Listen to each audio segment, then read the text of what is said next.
All right. So we asked that all participants in growing together, past, present, and future, to be respectful, to be curious, to be patient, and speak from your own experiences, and try to avoid jargon, and be conscious of intent versus impact, and take space and make space, and take care of self. And by embracing these community agreements, we embrace a collective responsibility to create spaces that are respectful, inclusive, and empowering for all.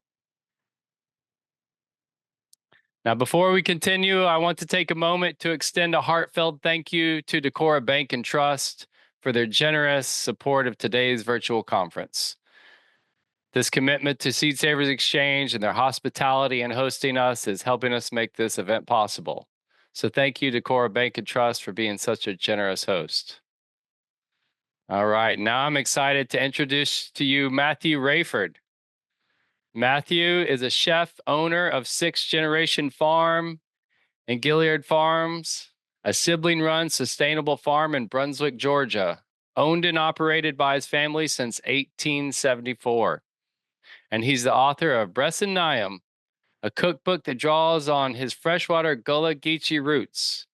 And Matthew holds a culinary arts degree from the Culinary Institute of America in Hyde Park, New York, and a certificate in ecological horticulture from the University of California, Santa Cruz, and the Center for Agroecology and Sustainable Food Systems. And Matthew's going to be talking about farming for resilience in the past, the present, and the future. And Matthew states that we are presently returning to the beginning of agriculture to keep up with present times. The question is that enough for our future and the needs for the next generations to come? Now, if you have any questions or comments for Matthew today, please enter them in the chat, and we'll have time at the end for some Q&A. And with that, Matthew, thank you so much for being here. Thank you all so much for having me as well. How's everybody doing today? Hopefully everyone's doing well. We are on the phone and on this Zoom hailing from coastal Georgia, and I'm totally excited to be here with everyone. Part of the reason I wanted to talk about the past is to kind of set the stage for us a little bit. And part of that stage is understanding agriculture in the United States in its infancy to where we are today. So we've been on our land since 1874. However, we acknowledge that this land was not ours when we got it, that we are on stolen land that ended up being farmed by stolen people. So we acknowledge that each and every day at the farm, and we also wildcraft a lot in our area, or wild forage a lot in our area, to ensure that we are always giving homage back to nature and back to the past. So I just want to acknowledge that at the very, very beginning of all of this as we start talking. So where I'm located in Brunswick, Georgia, we are one of the original 5 ports that George Washington put into place.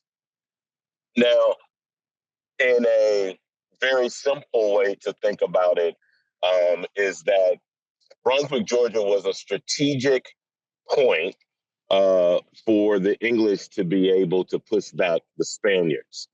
And what the Spaniards were doing at the time was traveling up and down the coast of the United States. And one of the reasons we have things like Ossabaw Island with Ossabaw hogs and some of the other heritage breeds that we have had that have been brought from Europe is because one of the things the Spaniards did was they continuously dropped off foodstuffs as they were traveling to ensure that as they kept traveling up and down the coastline, that they would be able to have food for their people and for settlers.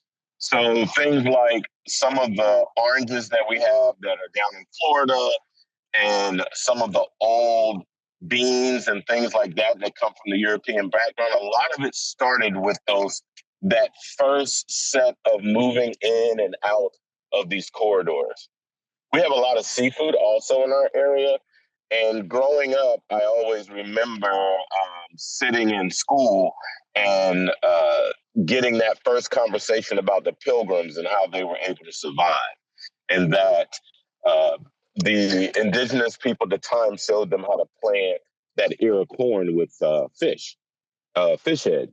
And so now to where I am, we actually use scraps and shrimp scraps and all of that waste to create our compost on the farm. So the past was calcium being entered into the soil on a regular basis. So those kinds of things are things that now we have fish emulsion. Now we have composting next level. Like I remember a decade ago, composting was like for the wild, for people that were just like, oh my God, they want to move off the grid and they're trying to use everything. And now it's almost a regular thing. You can go to Home Depot, Lowe's, Tractor Supply. You can go to a Big Lots, a dollar store. Everybody has some kind of compost now. And so our past is definitely caught up to us in the present right now, right where we are right now today. However, within all of that, we still are not eating enough foods that come out of our local food system, which kind of befuddles me knowing where we are right now in this present climate that we're in. I was in a meeting the other day and we were having this conversation about fruit. And one of the conversations that they were having was the cost of pineapples. And I first started off by saying, does anyone in the room know how long it takes to grow one pineapple? And everybody was like, no. I said, it takes about a year. I said, and that pineapple comes not from anywhere in the United States. I said, so if some of the tariffs and all those things start to really fall in place, food is going to be one of the first things that are majorly impacted. We know that because we've watched the pineapple price go up to about $7.50, $8.50 per pineapple from when it was just $4 less than 2 years ago. So those little impacts are starting to be crucial. So one of the things that I really have been stressing is exactly what Seed Savers is doing and has been doing for many, many years.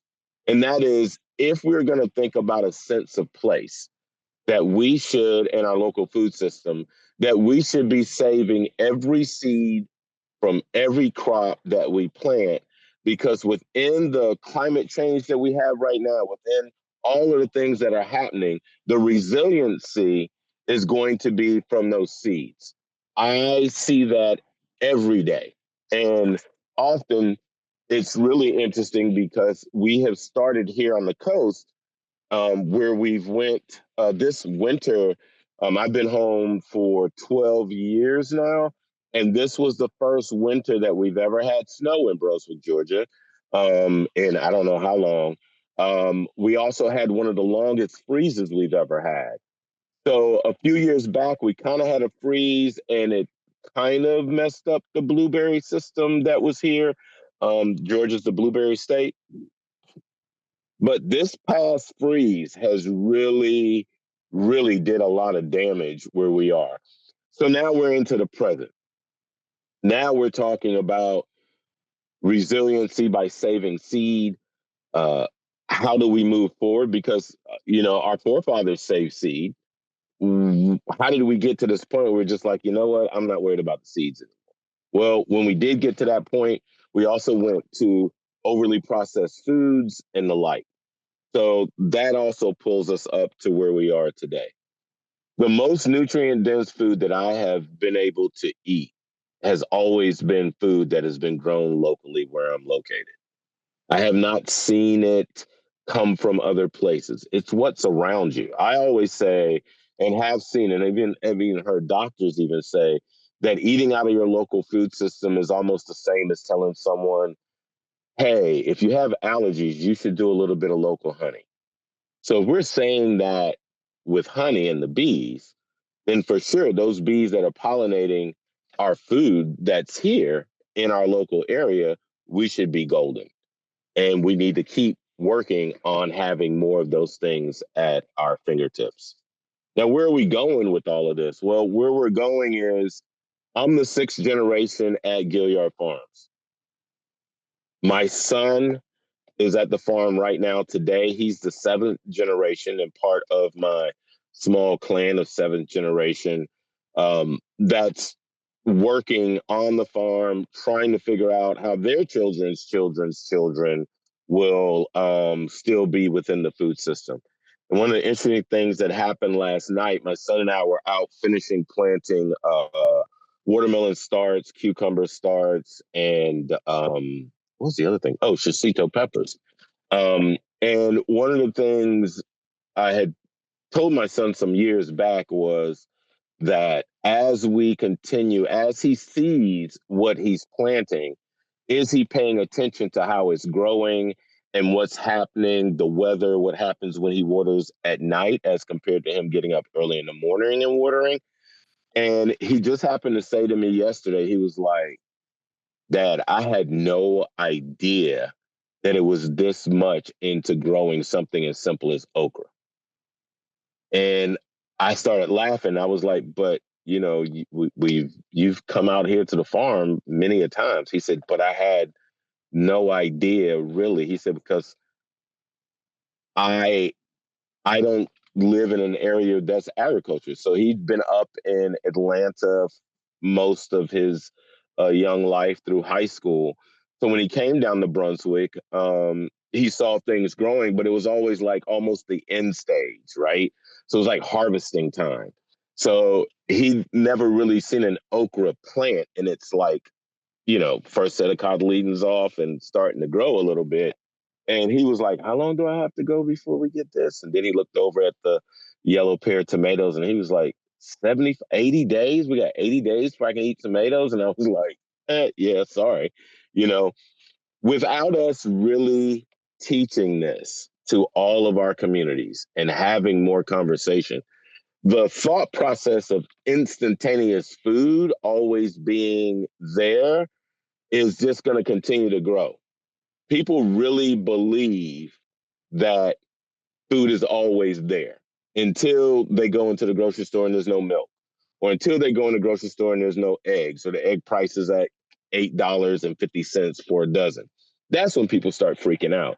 But prior to that, prior to even COVID, no one thought about toilet paper or paper towels. It was always right there. Well, now we're seeing from the freeze that happened with us this year to all the other things that are going on that our food system is majorly broken and we need to figure out a better way. So I'm going to go back to local again. Local agriculture has to be supported by the community for it to be viable. And I don't think anyone on this Zoom would disagree with that. I believe that for our future to continue to be strong, that we have to, I think Michael and I talked about this before, we have to never stop preaching the gospel about seeds. Because inside a seed, it has everything in it that it needs, short of what? The water, soil, depending on what it is.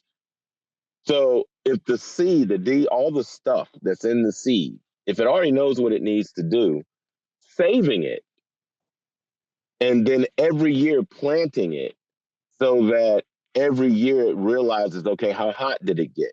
How cold did it get? Did I survive? So that DNA gets passed down to their children or their baby seeds is the same as me working with my son.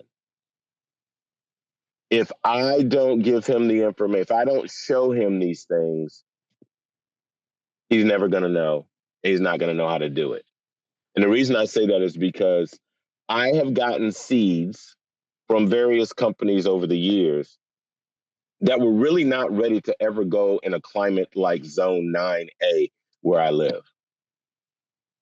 They kind of grew, some of them kind of grew, some of them grew, but nothing really started producing as much until I started realizing, oh, snap, I really have to buy seeds that are ready to be. And I don't know if anyone knows how hot it is here, but we're already in the mid to high 80s already. So, and normally we would have been in the mid 80s at least the first week in April. This just happens to be one of the cooler years that I've ever seen. So when we start thinking about it like that kind of change is happening every day. That kind of change also not only just is happening every day, but if we're not being cognizant of all the things that are happening, we're going to be in for a very rude awakening. So one of the things that I would definitely say is we need to each and every day do our own personal part and talk to other people to see if they are open to doing their own personal part. There will never be a time that I believe, ever be a time where the mass folks that are breeding seeds and all of those kinds of things are going to be doing as well as those seeds that are being grown in an area for that area to consider to be consistently resilient. Because things I believe really need to be grown in the environment that it's always going to be grown in. Now, that's just my thought process. I know there may be people that disagree with that, and that's fine as well, because I'm open, right? I'm just telling you what I've seen has happened here in Zone 9A, where, let's see, next month, we should start hitting the hundreds. So um, that's a pretty drastic heat, right? And when, most people, when they think Georgia, also, I live 5 hours from Atlanta and an hour from Savannah. So I'm nowhere near Atlanta. I'm nowhere near even an Atlanta climate. Atlanta is like up in that area is like 8A, 8B planting zone. I am 9A, which is closest to being subtropical as what is it? I think Miami, as you get a little bit lower, they're 9B. So we're like two of the hottest places in the United States, next to some spots that are out in California and Texas. So the heat level here is definitely different. And I also, which our bugs are different. I've gone places like North Carolina, even South Carolina, where they were like, I don't have that problem. And then I'm like, oh, okay, well, I'm on a silty, sandy loam. So root knot nematode just loves to live in our area. Um, so yeah, Arizona, yes, Arizona has that same, very much so same kind of thing, except here we go. We get 52 plus inches of rain every year. And this year we are already at 20, almost 20 inches of rain, according to the rain gauges at my farm. So when we're starting to talk about that too, now we're talking about humidity. Um, so, we're fighting all those things, right? But again, it's not about that kind of a fight. It's more about understanding what's happening and understanding what we need to do to continue not only saving seed, but continuing to work with each other, regardless of the world, part of the world that we are in as well. I think that that's one of the really big things I can say Seed Savers has given me the opportunity to see. And it's really interesting when you can connect with like-minded people, which allows you also to continue to grow. And I feel that farming is very much so exactly like culinary. It's lifelong learning. The moment you have something completely worked out, something else pops up different. So that's another thing about where we're moving to in the future. We have to become a little more flexible to be truly resilient. We cannot be so stuck in whatever the ways are to not realize that we are going actually all the way back to how our forefathers farmed. Almost.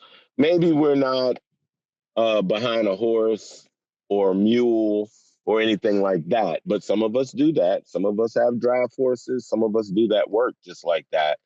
But I'm saying we have to pay attention um, to those things. And I'll even give you one of the biggest things that I know we do at our farm is we do lots of oysters here. Oyster roast, oyster season here is you just can't. There's nowhere around here you're not going to get oysters. And when I was a kid, I used to see oyster shells around all the fruit trees, and never quite understood what these oyster shells, why they were there.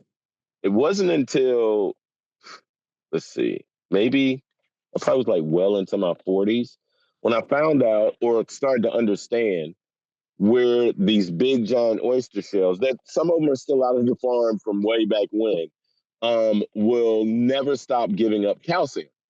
They won't stop giving up calcium because they're a hard shell. It's calcium. So they put them around the tree, so that was one less thing they had to worry about, and they would do potash. My cousin told me one time, he said, he was like, when we gonna burn the field? And I was like, man, we haven't burnt these fields in forever.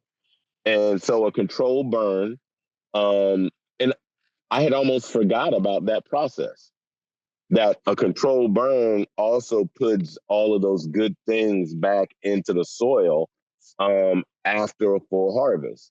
And so looking back into some of those things, now realize, OMG, the controlled burns were also to keep not only the ground good, but also keep the environment well. So we don't have we haven't had a crazy fire around our farm in a super long time. And I think it's because we keep all the underbrush super low or almost non-existent. Um, and so those are other things that the indigenous always knew, um, always did, especially in this area. So I think us also understanding and always giving homage to the past. And I like the gentleman that got on a little while ago, I guess right before, at least I could hear him. And he was talking about some of the seeds that settlers brought. I'm down for that. I'm down to eat and be a part of some old generation bean or wheat or whatever, because those also were some super resilient things. To be able to come from wherever they were, be planted here and still make it, that's a resilient seed. And those are more the seeds we also need to make sure that we're um, putting into play. Now, I do not know if there are any chefs that are on this call or not, but I will say that we can't just grow and not show. We got to show people how these various things can be eaten. Having great seed, that's just the beginning. Planting it, the beginning. Harvesting it, great. But if no one knows how to cook it, no one knows how to make sure that it's delicious, then all the work that we've done on seed saving also goes down the drain. So if there's anyone that's culinary on here, would be one of the main things that I would say. And I'm not talking about putting it from a farm to table idea, because there is no food that does not come from a farm that ends up in a restaurant. So let's just move past that process. What I'm talking about is taking that bean and making it better than Jack and the Beanstalk. Like figuring out how to make it a thing in your area, promoting it. I think that that's also one of the big things. And not just saying like, ooh, it's a cool recipe for cowboy beans. That isn't just what I'm talking about. I'm saying we need to use it as many ways as we possibly can. And I'll give you one of the things. When I first got my hands on Sea Island red peas and started planting them, I thought about the fact that one of the dishes when you're making Reezy Peasy, you puree some of the bean in there so that it gets a little thick. And one day I was sitting around and I was like, well, if I can puree it like that, I wonder if I could make hummus out of it. So I started making a Sea Island red pea hummus. Then I realized it's good, but it's a little earthy. So then I added a little sweet potato to it. And so that's what I'm talking about from a culinary perspective. We were looking at what we're growing, and then we're figuring out how many other ways can we eat it outside of just eating a sea island red pea. Because how many people are just going to eat the pea by itself, right? So it's also as we're introducing, as we're growing, we need to think about the viability of it being eaten, because it all needs to be eaten, because we shouldn't be wasting. And so I think that that's the next level, in addition, that we need to add to where our future goes. That we aren't just talking about saving the seed, and we're also talking about how delicious the items are.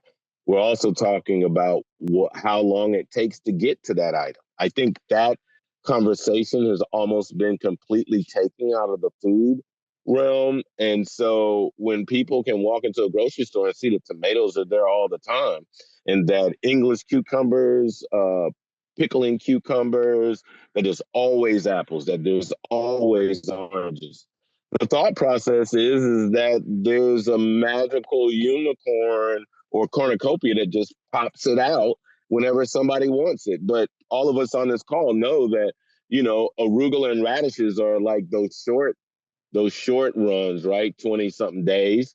But everything else, and even there, 20 days is actually, that's about a month from the seed going in the ground before you can eat it. So I think that that's another part of the conversation that's getting ready to become super aggressively seen, because things are getting to be expensive. A lot of people are returning to the land. A lot of people are doing more container gardens. And one of the things that I've heard about from a few container gardeners was they had no idea it took so long to get to a tomato, to get to a bean, to get to a watermelon. And what's so interesting about that is, how did you not know that it takes time to grow food? No idea. But I will say, everyone on this call, part of your mission and call to action going forward, um, just as a basis, is one, let's talk about the seed. Let's talk about how long it takes for it to grow, so that everybody knows. And then how delicious that whatever it might happen to be that we're growing grows. That's all I have at the moment. I keep seeing questions pop up, and I figure I might need to start answering some of them.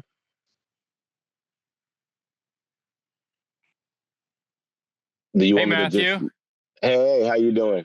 Hey, good, man. I appreciate that. That's man, fantastic. Every time I hear you speak, it's just like it's just all the right stuff. And, I just appreciate you bringing that knowledge and wisdom that y'all have gathered through time, and that's been a long Hmm. time that y'all been collecting that wisdom and putting it back out in the fields and things. Yeah, Um definitely. but yeah, absolutely. We do have some questions over in the chat, and I'll go ahead and lay them out for you so you don't got to search Okay. back through it. Um, but yeah, the first question that came up is folks want to know, how many acres do you have, and what are you growing on that acreage? Okay. So when Jupiter Gilliard purchased the land in 1874 for $9 in taxes, it was 476 acres of land. Now we actually have uh, roughly 50 acres of that.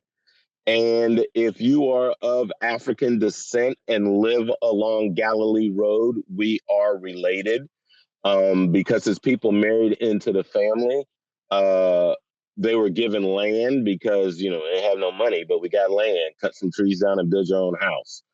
So that's that part. Yeah, yeah, Oh, and what am I growing? yeah. What are you growing? I'm okay. So right now we just dropped in. Like I said, we're growing Georgia rattlesnake watermelon. Uh, Getting ready to finish getting the last little bit of rice in the ground. Hibiscus. Let's see, lots of herbs, everything from rosemary, oregano, thyme, lemon thyme. Lots of peppers, from Trinidad scorpions to shosito, cubanellos, habaneros. poblanos, and jalapenos. We also do um, a few value-added products off of the farm as well.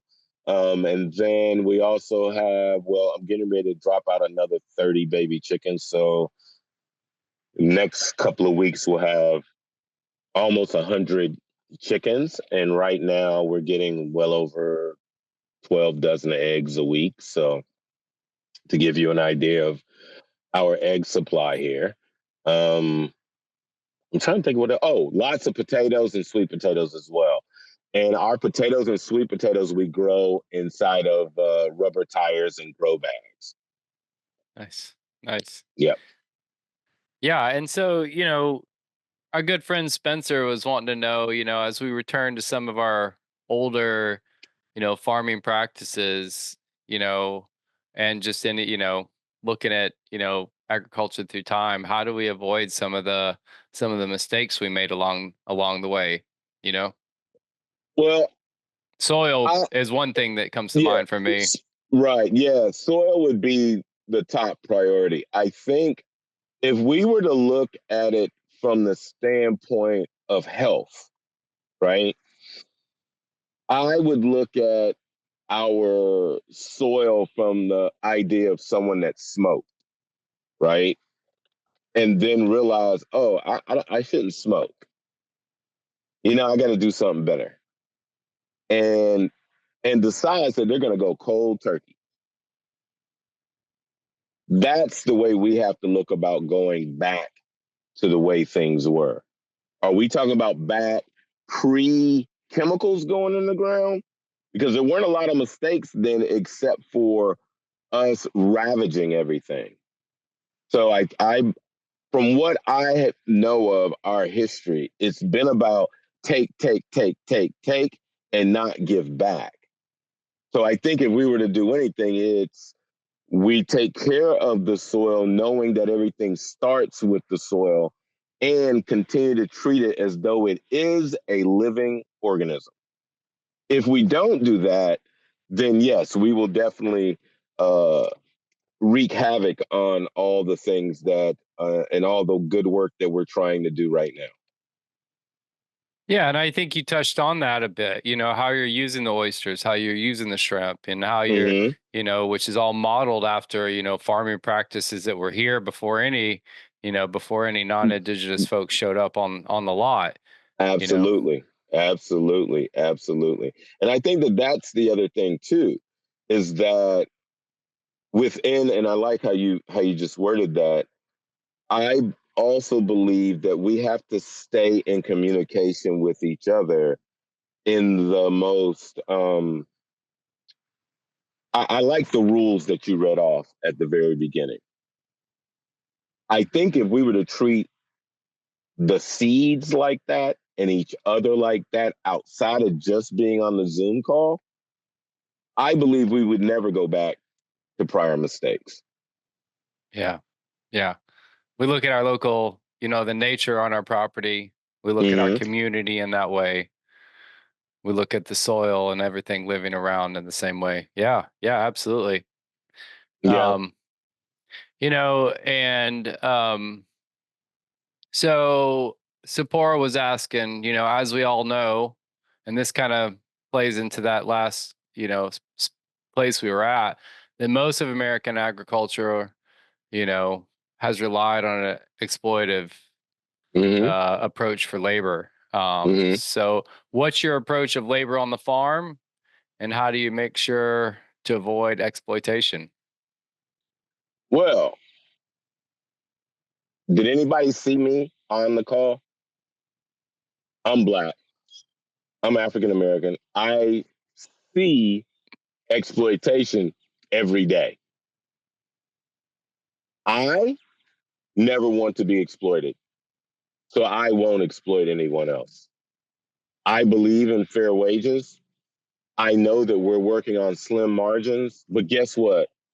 The restaurant industry runs on the exact same slim margins, and look what has happened with them. They've had to make the changes. They've had to pay a living wage. What's different from us? We should have always been paying a living wage. Mm-hmm. We are the only country that believes in cheap food. Food is our last priority. No matter where I go outside of the United States, nobody stocks their refrigerator for a month or a freezer for a month. So when you think about exploitation, also think about the factories where the processed food goes. Think about the big busts that happen at Smithfields, right? So it's not just the farmers, it's also the processors. So Yep. I do that every day because I look in the mirror every day. I know Matthew Raiford knows as a sixth generation farmer on this land that technically that's the ownership of this land, so to speak. It doesn't count slavery from when my folks first got here, right? So exploitation is always in my face. I'm not going to allow that to happen to me or anybody that I know. Yep. Also, we have consistently allowed that to happen, right? So there's another question about legacy and daily work. What shapes my thought process is what I said earlier, but I was talking directly about my son. When I first came home, I always said I have to do this for my children's children's children. So that's 3 more generations after I'm no longer living. My son now is talking about his children's children's children. And working on this land. No, we do not use any migrant labor, and we don't use any day laborers either. And the main reason we don't is because there's no way that I want to turn to my children's children's children and say something like, oh, by the way, I had those people out here working for me for nothing. And I definitely don't want to use the word those people. Mm-hmm. Mm-hmm. Mm-hmm. Because how can I as an African American do the same thing to anybody else that had been done to me and my people? I can't. Not in good conscience. Matthew Raiford can, right?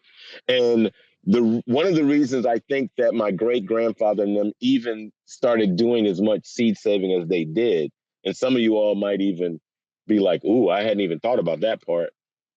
My grandmother told me stories about my great grandfather not being able to go and buy seed. So when you talk to old Black farmers that have old seed, that's the main reason. Not being allowed to buy seed was still happening in the 60s and 70s, y'all.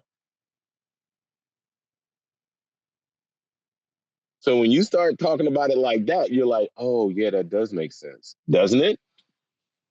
Yeah. You see what I'm saying? So, when you, and even when you find old white farmers that have seed, most of them kept that seed not because they were broke as a joke. So they were like, we're going to save this seed because next year I might not have enough money to buy seed. Mm-hmm. So integrating seed saving into our operation was easy. I mean, it was a no-brainer, right? And I mean, think about it this way. Once you've grown the seed, I think, Michael, you and I were talking about this before. Once I grow the seed here, that first generation, and I save, and I get to about the third generation of those same sets of seeds, remember what we were talking about, Michael? We were like, that third generation of seeds will grow in that space like nothing else. Yep. Yep. So why? Because they learn. Yeah, the seeds are learning. So why aren't we stressing that more, right? Yep. Because and please, there's nothing against any seed company, and that's why I'm not using any names or anything. I'm just saying that there are lots of seed companies out there. As a matter of fact, some of them are the exact same seed company across the whole United States, right? Bonnie's. Everybody can go to Lowe's and Home Depot and get stuff from Bonnie's. right? But if that stuff wasn't grown in your area, how do you expect it to survive? You know what I'm saying? The germination rate from seeds that I save is hella higher than me buying seeds that say 90%. Yep. Yep. So it's part of us that, and we got to see it as part of us. I think one of the other things is, and I see something about inspiring youth. A lot of us, we've a lot of. I don't know if there are any millennials on here, so don't get offended. Any millennials that might happen to be on here, but I will say it this way: we need to understand that we need the future. Because everything we're doing in the present is going to fully erupt in the future. So we're not teaching our children, if we're not having even small conversations. Like when you go into the grocery store, right, and your kids are with you, do you have a conversation about how long that tomato probably took to grow or how far it had to travel?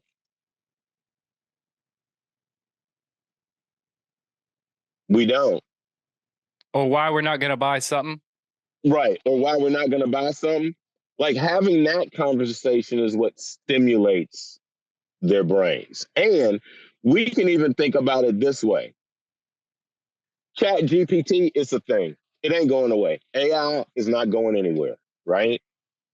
I love it because I can quickly turn to any youth and say, hey, tell me how long it takes for a yellow pear tomato to grow from seed.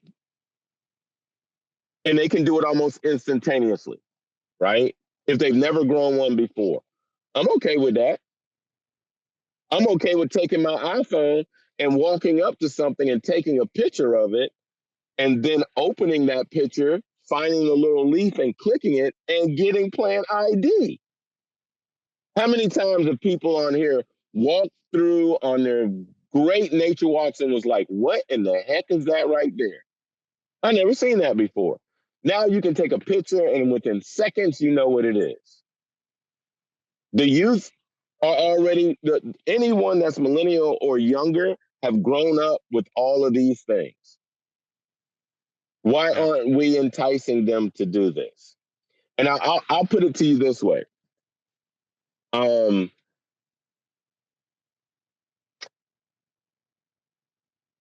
Everyone on here probably knows about the GPS tractors, right? So we have GPS tractors that can be filled with seed, go out, till, and plant the seed. And it comes back in. And then it can be programmed to go back out and do the harvest. So why aren't we talking to youth about robotics like that? Why aren't we talking to the youth about that want to do marine biology about water like that? Like having the conversations with our youth about where the thing and where they're going and how it affects today and what it's going to do tomorrow is way important. Because most of us that are on here, our parents didn't really talk to us like that. They were more like, we want you to be a doctor, lawyer, whatever. There are some of us that have probably always been in the dirt in some shape, form, or fashion, but a lot of us have left and come back. And I'm one of them. So I think that we got to start thinking like that when we're talking to the youth. That's how we bring the youth in. And we need to show them, not just talk at them, right? You gotta take them and plant the tomato plant with them for them to really understand and keep taking them back to the plant. Oh, see, it's growing. Oh, second set of cotyledons are coming up. Oh, ooh, look, flower. Do you know what the flower means? The flower means there's fruit coming.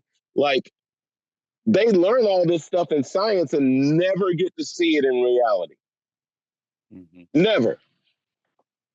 They learn this stuff in school. Never ever get to really use it, right? Yep. So why aren't we talking to our school systems? Matter of fact, I will venture to say everyone on here knows that farming is science, technology, engineering, and a hell of a lot of math. Mm-hmm. Yep. That's STEM. Yep. So when we're talking about moving the future and where we are, the system's moving. There are plenty of careers in this. I mean, how about this? Anybody on here got a pair of muck boots? Anybody on here got a pair of Liberty overalls or Patagonia overalls or Carhartt overalls? Anybody on here have leather gloves to work outside with? That's a whole industry within itself that is making money on farmers or on people that want to look cool like they farm. Instagram. There you go. Instagram, right? But think about it. There are youth that are out there that are more into the fashion thing that don't understand that, yeah, you saw someone walk down the red carpet, that's one dress. But Carhartt is still selling. And Matthew, this brings me to another question that somebody put up when we talk about our youth. And I think, this is, an issue that they are facing, Eduardo says that, 80% of the population lives in metropolitan areas, They do. And so, in what ways can a significant number of those individuals adopt a local approach to grow, or what can they consume that have no access to apply? And as we see our youth face, like, how the heck in this economy do I get even a patch of land? Right. So let's start small. Let's start small. Containers are small. 5-gallon bucket is small. But you can grow in a 5-gallon bucket a tomato plant, a cucumber plant, a basil plant. You can do a whole salsa garden just in a bucket. Yep. So I think we're trying to solve world problems when we need to come down to a local problem. So for instance, one of the things that I've seen in every major metropolitan city has a nonprofit urban farm. I have yet to be to a city in the United States that does not have a large one, of course, that does not have one of those. So why aren't we taking more youth there? Right? We got to show them something. If 80% of them live in the woods, live in the city in bricks and not in the woods, then why aren't we showing them what can even be done there or taking them to those? Like Philadelphia has, I don't know how many plots of land that urban, whatever. New York, Atlanta, Washington, D.C., Miami, like all these cities have them. It's just a lot of times people don't connect with them. Like all those metropolitan cities have farmers markets. So where are those farmers coming from? And why aren't we reconnecting to them? Because guess what? And the real honesty is, and I like the fact that you mentioned a plot of land. Most people don't want to have land and farm. I'm not talking about us that are on this call, but if there's less than 2,000 of us on this one Zoom call, it's us. Yep. You see what I'm saying? So having access to land, I nothing against what you said, Michael, but what most people want is they want to go to fertile land, plant, and harvest. No one wants to come to a silty, sandy loam, work on the soil and grow crops. No one wants to do that. And the reason I say that is because there is 1,000 acres of land that's probably 30, not even 30 minutes, 15 minutes from my farm. It's had the same for sale sign on it, and they've also for over a decade. Yep. Yeah, I do feel you there. You go out in the hinterland and you Yeah, get far enough away from the city, you can find some cheap you land, a can nice little find some cheap farmhouse for land, not that much. right? And so the real conversation is, do you really want to go farm? Because I tell everybody that talks to me about seed saving and farming and da da da da da, I always tell them, please forgive for how I'm going to say this. That shit looks cute on Instagram. It is not cute when my finger is busted because I couldn't get the belt off of my zero-turn lawnmower pulled too hard and the thing almost fell down and crushed my finger. Nobody talks about that. Oh. Nobody talks about trying to get your chainsaw to work and get to cutting the tree and the belt pops off. No one talks about that, right? No one Yeah. talks about the fact that it's 80 something degrees outside right now. And there are things that I have to do to take care of my chickens so they keep producing eggs. No one talks about that. What they do is they show the beautiful blackberry picture, and I'm not messing with my wife because she just put that on, but the beautiful set of, or the cornucopia of all the things that we just grew at the farm. Great. Show me the day that you, or show me the 2 days that you hadn't taken a shower because you had worked outside all day and knew you had to be back up in less than 6 hours, sat down, fell asleep. When you woke up, you jumped up and went right back to work outside. Nobody talks about that because at that point now we're not showing the glamour of being back to the land and doing all of that. I'll give everybody on here this exact words that were told to me and my sister when we told them we were getting ready to go back home and farm. I don't think anybody's ready to hear this, but I'm getting ready to say it. We were literally both asked, why would we want to go back to the South and do that slave work?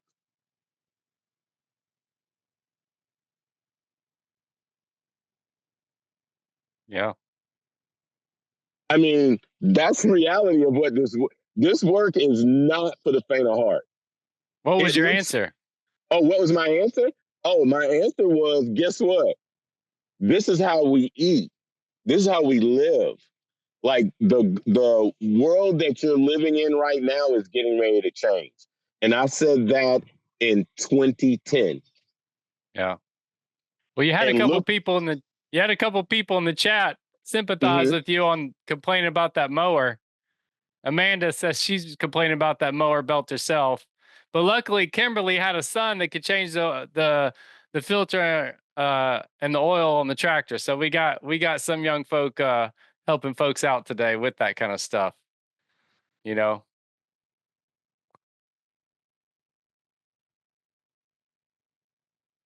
I think we got paused here for a minute. Just a brief interruption. And I think Matthew brought up a really great point when we talk about folks in the city. There are gardens all around the city. And if we got any youth on here trying to see if they'd like to take their crack at it, it's a good place to start. Just go down there and volunteer. Say, hey, I want to come help because there's not a community farm around that doesn't need some help. It won't take the volunteer help. And that's a really good place to start. Uh, I'm just texting Matthew real quick, see if we can get him back. But I think we had some really great questions here. And I just want to talk about, Matthew a little bit. Matthew has been someone that's been generous with his time and efforts. He reaches out to me and says, "Hey, what do I need to grow? What do I need to grow for y'all? What do y'all need worked on? What do y'all need down in this zone 9?" Here we go. I think we're back. I think Melody will put him up front. But yeah, Okay, apologies. I no, think Matthew, my I was just talking about, your generosity and our communication, how you've been, hey, Michael, what can I grow? What does Seed Savers need regenerated? Because you're in a unique zone. So, I'm not going through the Mhm. database looking for what they're growing in New Hampshire. I'm trying to see what grows in a, a zone 9 down in your area that you can help regenerate, because Yeah. trying to do that work and in a zone what was 4B now 5A up in Decorah, it just makes a lot of sense to go ahead and send those seeds down south. It's like John Hmm. and I had working on African peas, or what people call cow peas, working on Hmm. those down the south, because you just can't get them done in the north. So going back to that regionality, and where do we raise our babies? Right. We raise them at home where they are, Right. and we do the same thing Definitely. with seeds. Hmm. Um, and I've had folks that like corn doesn't like to move much; it likes to stay where it is. And it remembers the past, it remembers its soil. So I Yeah. was just appreciating the work you do, and I know that we have some folks. Somebody asking, how do you incorporate seed saving into your farming operation there when you're trying to feed yourself? Because I know I've gone out to my garden and my wife will be like, "Oh, can we harvest that?" I'm like, "No, no, no, that's for seed." And That's you for got to seed, find this right? balance. It's easy for watermelons because we can just grow a watermelon Go to and, right. hey, spit the seeds on the Spit the plate, seeds on please. the Don't throw plate. away the seeds. We could do Yeah. that. But Yeah. if I'm talking about a beet, well, you can't go eat the beet because I got to make sure that thing overwinters and makes it through there. And so, no, Hmm. don't touch the beets. Don't eat those carrots. So, how do you incorporate, seed saving and eating, all Right. together, right? So, one of the interesting things, and actually, I kind of learned this from you when you and I were talking about, like, when I was talking to you about, and this was not this last time, I think it was before. How long of a road do I need to plant to do really good seed saving? Hmm. And if you take that kind of a calculation in and say, "Oh, I'm gonna plant more," right? I'm gonna plant. Then you back it up to say, how much do I need to grow for my family? Yeah. And then you say, okay, well, I'm growing, and I'll use potatoes as an example. If I grow 300 pounds, 400 pounds of potatoes, right? I can pull some of those to be my seed potatoes, right? Hmm. I don't have to eat all of them. However, Hmm. if I grow one whole area to only be for seed potato, I can eat all the other stuff, let the other stuff, and I'll pull it, you know? And I Yeah. think that that's another way to think about it. I saw someone said something about tomatoes.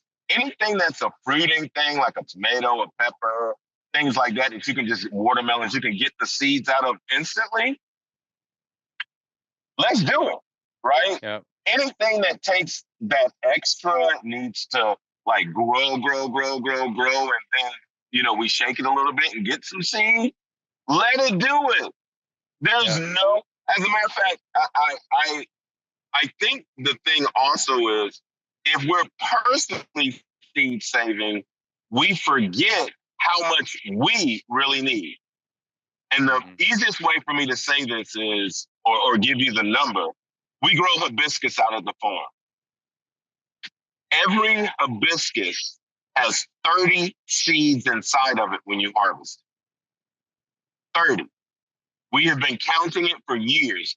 Every now and then we get a 27 or a 24 or something like that, but we mostly 30. Okay, so every one flower gives me 30. And there's about 80 that's on one bush. How much seed do I really need to save? Right?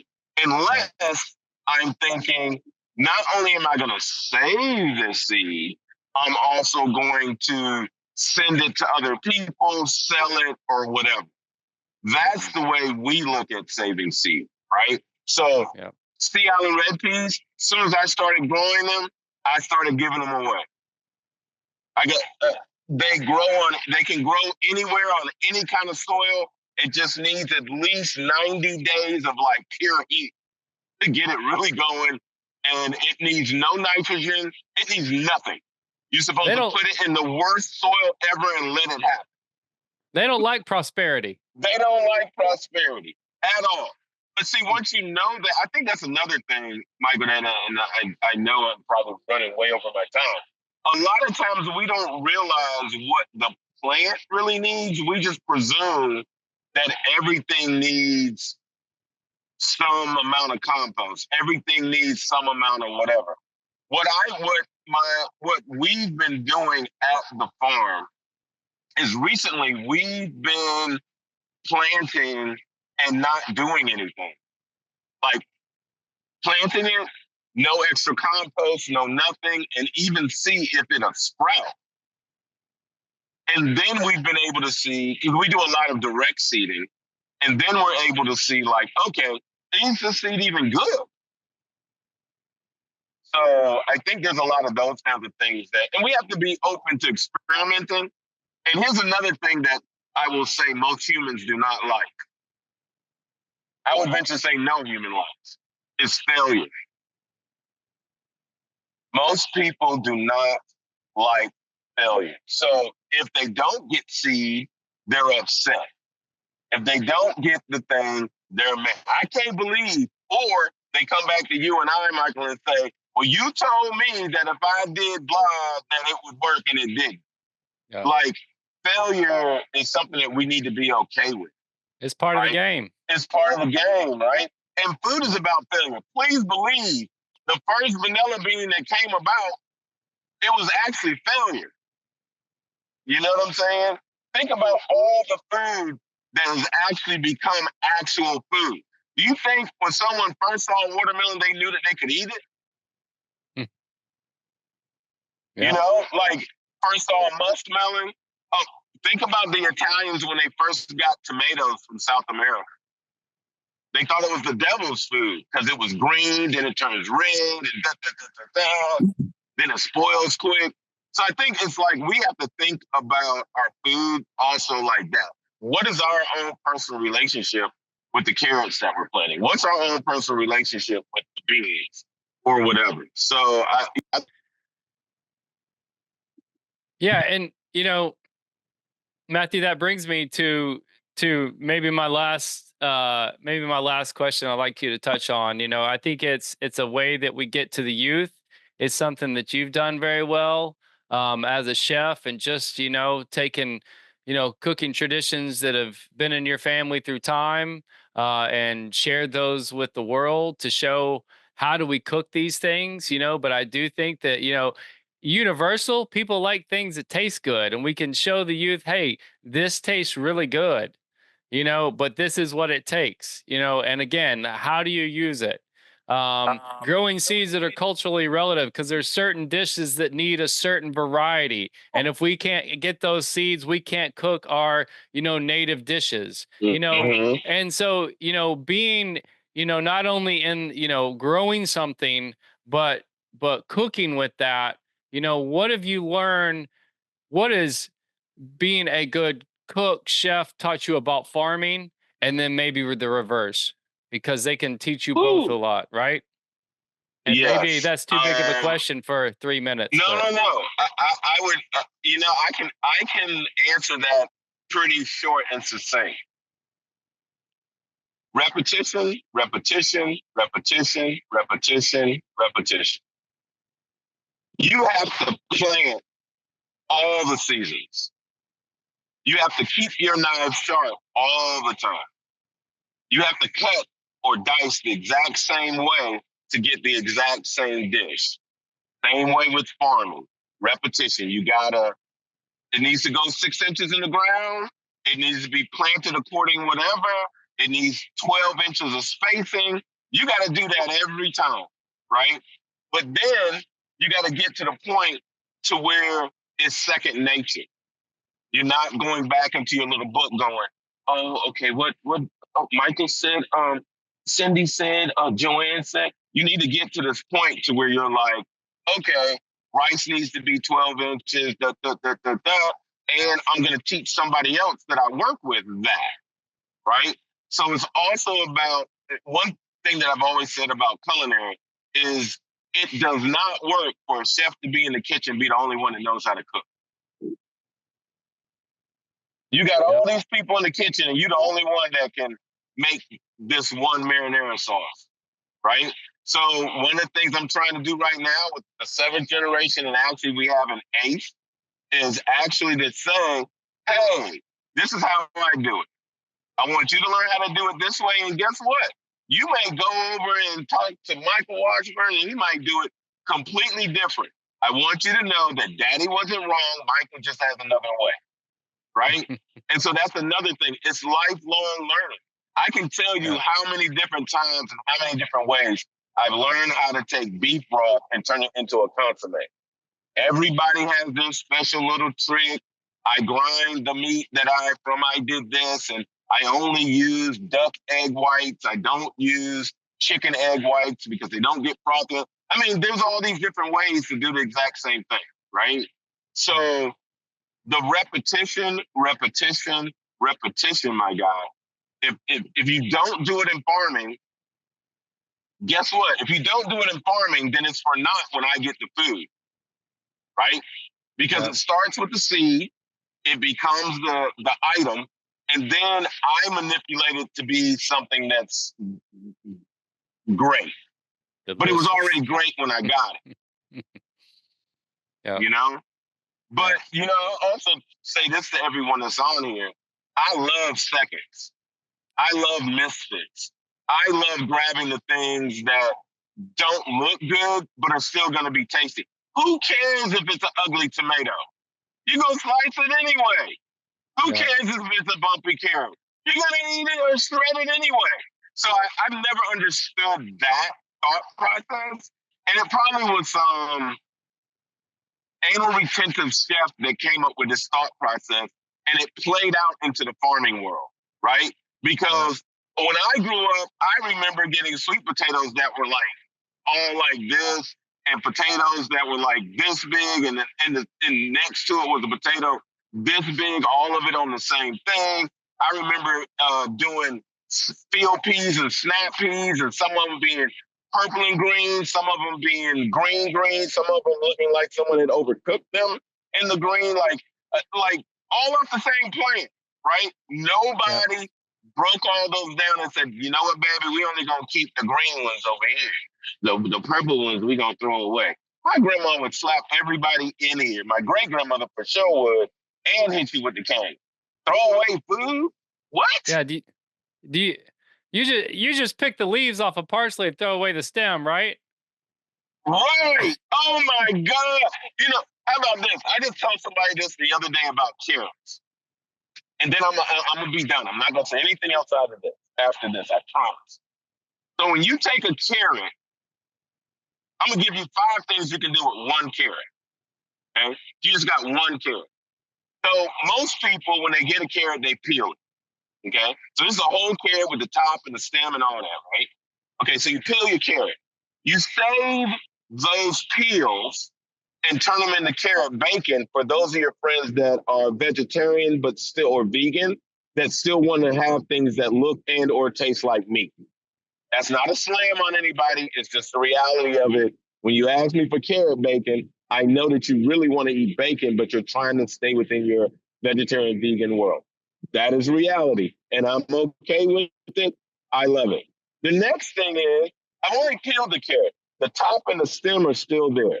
So I take the stem and I chop it up super, super fine, and I use it as a garnish, or I use it instead of throwing a whole carrot into my stock pot, I'll just use the stem. Yeah. So what is that? That's 2 things, right? So far we've made? Okay. Yeah. Third thing, I take the very top, the leaves. I take half the leaves and I blend them with a little bit of olive oil, some pecans because I'm in Georgia, or pecans as some of you call them. And grab myself a little bit of goat cheese, and guess what I have? I have carrot pecan pesto. I take the other half of those exact same leaves and take those and then add them in with some of that arugula that I was talking about earlier. And then I add that pesto to it as more of a dressing style, because you can use pesto as a dressing as well. I cut half the carrot and I shave half that carrot, or like grate half that carrot. And I throw that carrot into my salad. And then I take the other half of that same carrot and I roast it with a little bit of barbecue sauce. And now I have carrot burnt ends. So that's all off of one carrot. So when we're thinking about what we can do with food, think about all the different things you can do with that one thing, right? Yeah. So that's 5 things off of one carrot. Now imagine if you had a bunch of carrots, like one bunch. Think about that. You could feed a family a salad, some nutrient dense carrots. You can have some pesto left over in the refrigerator. You feel what I'm saying? Like And some carrot the bacon. family, right? You could be a carrot. You could be $1 million person off of just value added products off of carrots. Yeah. And And if you didn't have to anybody pay does this, $25, $30 for that dish. there you go. And if anybody happens to do this, I need you to give nothing less than 10% back to Seed Savers so we can have more of these things happening if you make that money like that. And that's all I got to say. Matthew, I appreciate that. It's just great. It's just always great to be in company. I love our talks that we have and our time Thank you. together, and I appreciate you sharing this with everybody. It's just been a fantastic time, and of course the chat's blowing up, and just everybody appreciates this so much. And Thank you. hey, keep spreading the seed gospel like you said. I Yes, appreciate it. sir. You know, we all got to keep doing it. Thanks for the work that you do for us as well, and keeping You're those seeds welcome. regenerated and growing in the home where they like to be. So There you Matthew, go. you take care of yourself, and we'll chat You soon, all friend. as well. Everyone have a great weekend. Please, I hope everybody's doing some kind of planting. And if you need my information, just grab it from Michael. I'm wide open when people email me. I'm wide open when people text me. Michael knows that. He can call me 5 times and all of a sudden he'll text me and I'll answer. I don't know why that happens. Hey, we just But yeah. please reach out. And if there's any questions or if anyone's ever in Southeast Georgia, I expect a visit at Gilliard Farms in Brunswick, Georgia. Love it, Matthew. Thanks for the All invite. right. Take care.